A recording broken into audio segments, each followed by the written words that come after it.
Well, let's go to our Southampton studios and talk to Dr. Steve Frosdick, who's an independent safety and security expert at IWI Associates. Thank you so much for being with us on Global. When you saw those images for the first time, what were the immediate thoughts that you had? Well, I think there are 3 points I would make. One is about the political context. The second is about the philosophy of management. And the third is about what operationally seems to have gone wrong. And on the first point, what we know is that violence at football can't be separated from the wider social and political context. So violence in Egyptian football is very much a reflection of the problems in Egypt at the moment.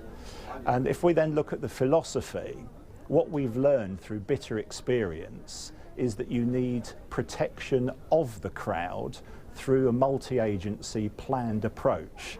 What we see in Egypt is a repressive and reactive security philosophy, which is protection from the crowd. And we're seeing pictures from the immediate aftermath. Let's talk about tactics from the authorities, trying to funnel all of these people through one tunnel. What are your thoughts about that?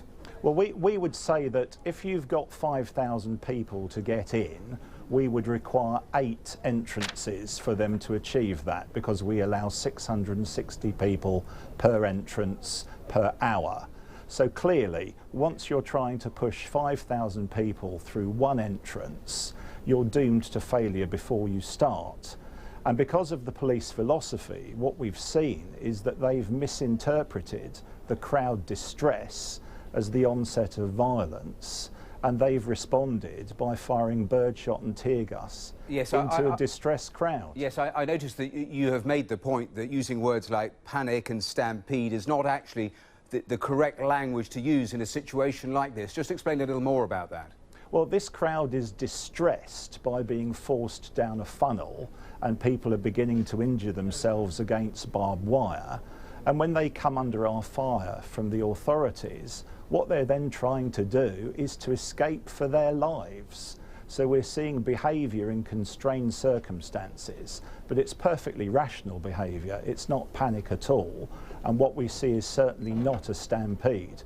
When you use words like panic and stampede, you're blaming the crowd, and it's very clear that the blame on this occasion appears to lie with the authorities. And you touched upon it, but let's elaborate a little more, because you talked about the mindset of the authorities.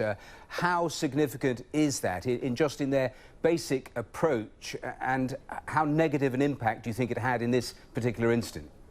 What we know is that policing has to be proportionate and it has to be targeted. If you do that, the crowd will tend to take the part of the police.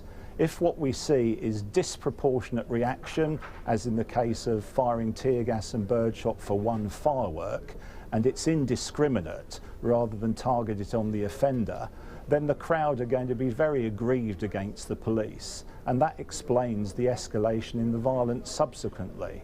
But initially, the fundamental problem is that the authorities are looking to protect themselves from the crowd rather than to look after the protection of the crowd. And in your mind, would that explain why we've had 2 disasters in almost as many years, that actually they've got a fundamental, deep-seated problem here that they need to get to grips with? Yes, I agree, Matthew. And in terms of the politics,